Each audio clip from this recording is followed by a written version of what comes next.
Fiang Smith, napapaluha ang kanyang mga fans sa lahat ng natuklasan sa kanya. Ang pagiging low-key ni Fiang sa lahat, pero kusang lumalabas lang sa social media.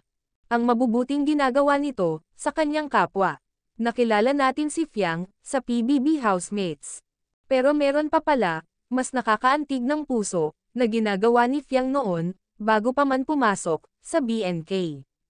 Nakakataas ng balahibo, ang kabutihang loob ng nag-iisang Fiang Smith. Nakaka-proud ang kabutihang puso nito. May foundation pala itong sinusuportahan. At puros mga bata ang tinutulungan nito. Naghatid nga ng pasasalamat sa social media ang mga bata sa walang sawang tulong na ginagawa ni Fiang sa kanila. Samantala, nagpost din ang isang netizens ng mukha ni Fiang kasama ang isang batang babae na nakaka-video call nito. Iyon pala ang bata na tinutulungan ni Fiang at pinapadalhan ng pangbaon nito para makapasok sa eskwelahan.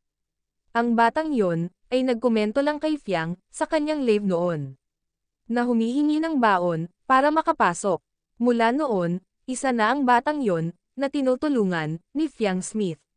Kakaiba talaga ang pagkatao ni Fiang.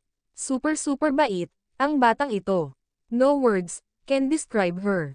Deserve all the blessings na tinatamasa niya ngayon.